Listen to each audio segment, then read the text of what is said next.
He says dozens of computers, cell phones, and hard drives taken from Heuermann's home revealed disturbing pornography. Heuermann had a significant collection of violent, bondage, and torture pornography. I got nightmares in my head, I fear. Thoughts build up until I can't hear. My mind fills up into a creature, and it haunts me somewhere much deeper. I got nightmares in my head, Hello and welcome to True Crime Rocket Science, the most authentic community in true crime. Where did the Gilgo hunter get the idea to use Mindhunter as a how-to guide? Any ideas? Any thoughts? It's a simple question with a fascinating and astonishing answer. Where do you think the Long Island Ogre got his idea to use a John Douglas book, or sections of it, as a blueprint for serial murder? And there is no doubt that that is what he did. The prosecutors believe, they believe this based on examining Heuermann's own words, own page references, multiple page references to Mindhunter in the document that Heuermann specifically created to guide him through the process of methodically committing murders and then meticulously covering his tracks. And for a long time, he has succeeded. A Microsoft Word document was also discovered on a laptop. It was utilized by Heuermann to methodically blueprint and plan out his kills. I asked. According to ABC7, District Attorney Ray Tierney said that the planning document recovered in March of this year provided the impetus for the recent searches at the suspect's home and in Manorville. Prosecutors also said they found a book in Heuermann's possession by the retired FBI agent John Douglas titled The Cases That Haunt Us. Now, this is important. They say the planning document referenced specific pages in another work by Douglas, Mindhunter, that allude to the personality types of serial killers and profiles of those who use mutilation and sexual violence. To repeat, where do you think the Long Island Ogre got this idea to use a John Douglas book, or sections of it, as a blueprint for serial murder? I mean, how did he know to do that? How did he know to go there? How did he know that he could do that? In essence, again, where did that idea come from? Any ideas? Welcome to deep dive number 4 in the series. And in these super deep dives, well, you know, these are this channel's speciality. We often go a lot deeper and further and for longer than anyone else. And that's precisely what we're about to do here. Before we get to the rest of this analysis, if you haven't subscribed, please do. If you're enjoying this analysis, there's a lot more to come. So if you want to keep tabs on what's coming out and when, please do like, share, leave a comment. You can also hit the thanks button. And let's get started. This deep dive digs into the really fascinating and troubling idea that criminals may be using intel from law enforcement, published intel, to evade capture and defeat investigative efforts. In other words, they're using this to educate themselves and they're actually applying it successfully, right? Not only that, but also to defy attempts to profile them. Although we want to establish where and how the idea to do this came about, we are going to circle back to Heuermann, so if it feels like we've stepped into a different case, we haven't. We're just laying the groundwork to make the case for where he got the idea. Okay. Now, I'm pleased to say I actually know quite a lot about John Douglas, and I'm not trying to brag, it's simply a fact that he's entered the crosshairs of some very high-profile cases several times, in the John Ramsey case, in the West Memphis 3 case, and the Amanda Knox case, to name a few. And of course, I've written books about all those cases, so one has to deal with John Douglas and his assessment in terms of each of those cases, respectively. I also have at least 2 of Douglas's books in my library at home. I've got Mindhunter and another book called Law and Disorder. I think I bought Law and Disorder because it deals with Douglas's assessment, faulty in my opinion, of the Amanda Knox case. And I think he also expands on the Ramsey case in that book. Now, we've been here before, actually. I mean, this idea of a book being found at or near a crime scene, and this idea that it may have been used as a practical manual, we've been here before. It's déjà vu. Do you know what I'm angling towards? Do you know what I'm driving at? Well, a book by John Douglas was seen and even photographed in the Ramsey home, and the idea was floated in that case that the Ramseys used the book not only as inspiration to write the ransom note, and that's important. This idea that ransom notes are mentioned in Mindhunter, and that's possibly where someone got ideas on what not to write and how to make things appear a certain way, right? That's one dimension of it, but also how to conceal the crime scene and cover up tracks, how to hide the true identity of a criminal. Now, when John Ramsey was specifically asked about Mindhunter in 1998, not only by Mike Cain was the prosecutor who led the grand jury investigation, but also by Ramsey apologist detective Lou Smith. And what did John do? Well, John smoothly denied having it. He denied, and I didn't have Mindhunter. He denied even reading it. He seemed to suggest he got it and read it, but only after the incident, not before. So let's go quickly back to the transcript dealing with this aspect. Mike Cain, the grand jury prosecutor, says, okay, what about Mindhunter, John Douglas's book? It was there in the house. Had you purchased that? John Ramsey. No. It was there in 96? Interesting. Mike Cain. Was it interesting? John Ramsey. I never heard of John Douglas or that book before. Now remember, within weeks of John Bonet's death, John actually hired John Douglas to be part of Team Ramsey, and in short shrift, John Douglas arrived on the scene and basically declared both Ramsey parents completely innocent. Well, a grand jury would see things very differently. Mike Cain said, still, you can tell that he's not quite buying this. He says to John, so you never read that? John Ramsey, no, I bought one of his books the next summer, his newer book.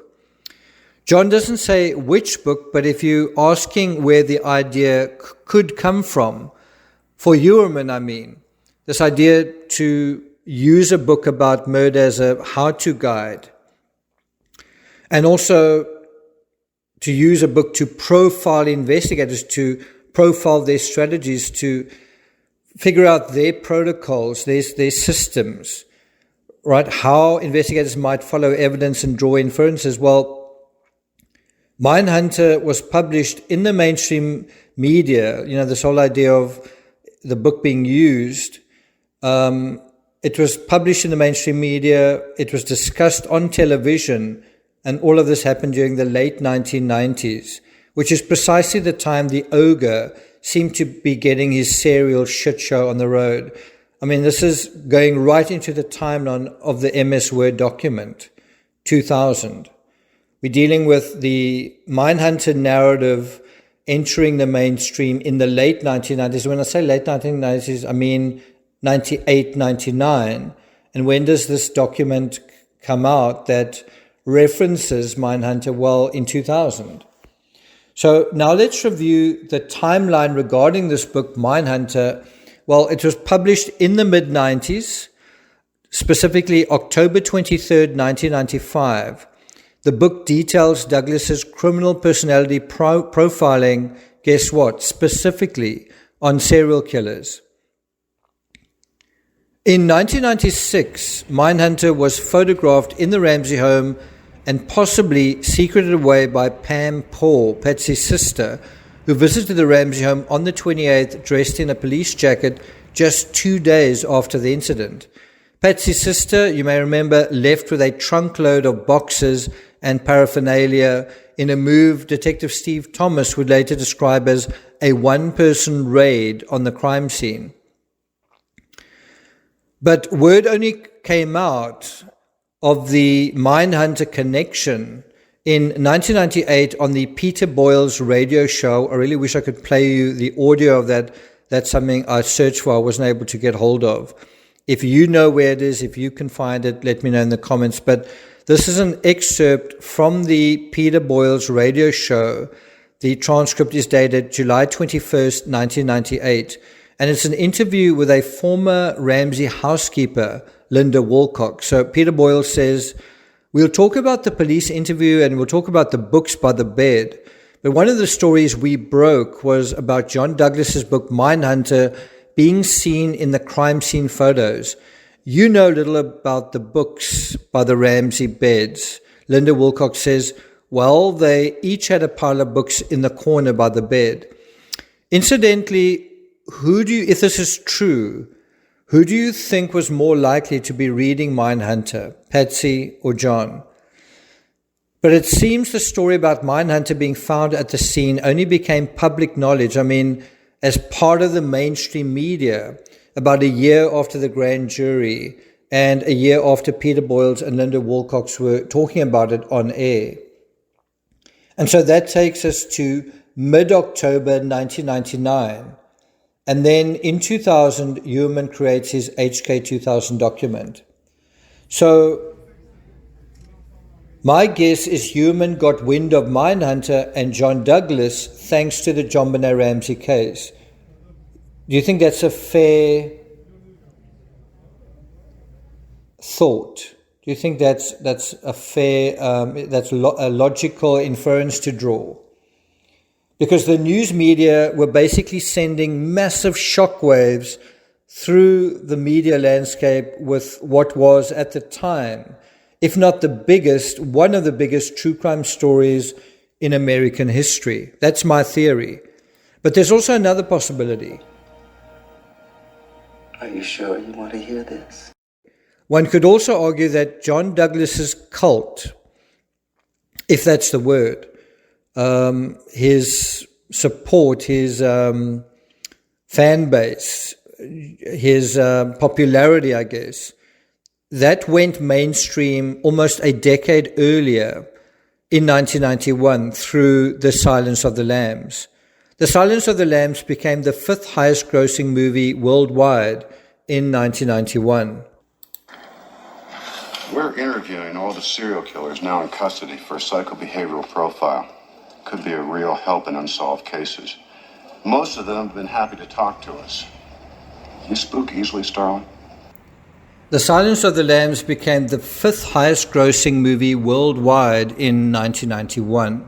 The character Jack Crawford, you've just heard him there, the agent in charge of the FBI's Behavioral Science Unit in Quantico, Virginia, was modeled on, guess who, John Douglas. That's how and when and where I first heard of John Douglas. How about you? And that's also when I understood that he was a big deal in profiling and criminal psychology. Well, this movie made him a huge deal. Let's face it, the movie is also about law enforcement using a master criminal to try to figure out how to profile, pursue, and catch a criminal. So arguably, that's the answer to the question. Where did Heuermann get the idea from to do the reverse, to use John Douglas to understand law enforcement strategies and approaches? It's also possible that Heuermann was influenced by both, as I was. So by The Silence of the Lambs film in the early 1990s and by the book Mindhunter, specifically in the latter half of that decade, thanks, as I say, to the mainstream media trumpeting new details about the Ramsey crime scene. It's also fascinating that Heuermann in his notes refers to destroying a book. He spells destroy, D-I-S. And the book he references in his notes, Mindhunter, wasn't found in his office or in his home. Another book another book by John Douglas that was found, but likely wasn't the dog-eared, blood-spattered copy that he was actively using to try to get away with murder, was obviously The Cases That Haunt Us. Now, the last thing I want to say on this topic is that when John Douglas was asked, John Douglas is asked to respond, to this idea. John, what do you think about your book being in the Ramsey home? Well, guess how he reacted. He scoffed at the idea. He did so in a book titled The Cases That Haunt Us, published in 2000, the same year that Heuermann first created his HK document on MS Word. This is Douglas's position on the notion that his book was in the Ramsey home and used as a blueprint. And I'm quoting from The Cases That Haunt Us. These are Douglas's words. Several sources, including Detective Steve Thomas, reported that Mindhunter, the first book I wrote with Mark, was on John Ramsey's nightstand. In this book, we deal with staging crime scenes, and some speculated that one or both of the Ramseys had read it and learned how to outwit investigators to make it look as if someone from outside had killed their child. First, I have to say that they or anyone else would not have learned this from reading the book. Oh, not. Well, isn't that what's being alleged right fucking now in this fucking case? Or did I miss something? He continues to write, we didn't write a how-to course, well, obviously, and any good investigator would see right through such a primitive attempt. Oh. Huh. He goes on to write, moreover, much as we would like to think that everyone has read our books and knows who we are, Mindhunter was not there on John's nightstand or elsewhere in the house, and I looked through the place pretty carefully. But of course, he only came onto the scene, I think, 2 weeks later, after Pam Paul had done what Steve Thomas called a one-person raid of the crime scene. So the grand jury prosecutor, effectively, look at what we're dealing with here. The grand jury prosecutor, Detective Steve Thomas, Lou Smith, and the crime scene photos somehow got that part wrong. The book's just not there. And the housekeeper who saw tons of books on the Ramsey's nightstand, was she also high or hallucinating? Alrighty then. Douglas goes on to write, believe me, as an author, you learn to spot your books anywhere and everywhere. Well, I don't know. I've written a lot of books. Maybe it's just me, but I don't go around trying to spot my own books on bookshelves. Maybe he's higher profile, so it's different. Anyway, he goes on to write, and it was not on the long police list of items removed from the house, although a Dave Barry book about cyberspace was. Now, I don't know, for a master detective, there seem to be a few gaping holes in his reasoning. Anyway, he goes on to write, this is just one small example of the mountain of erroneous information that has come out about this case. While I understand that John read Mindhunter after meeting me, that's not something that he seemed to have said to Mike Cain, although I believe that that's likely true. Douglas writes, he was completely unfamiliar with my work at the time of the crime. Well, let me ask you, do you think there is any doubt that Heuermann used Douglas's book, part of it, as a how-to guide? Where do you think the Long Island Ogre got his idea to use a John Douglas book or sections of it as a blueprint for serial murder? Well, where else but from the JonBenet Ramsey case, which was cycling through and saturating the American media landscape at the time? Now, I wonder what John Douglas will say about Mindhunter being used in another case, in the Long Island serial killer case, and another of his books was actually found in Heuermann's office. Will that be dismissed as baseless rumor as well? I'm not going to take it further than that. This was deep dive number 4. If you'd like me to continue this deep dive series, probably going more into his psychology, let me know in the comments. Thank you for listening, and I'll see you guys next time.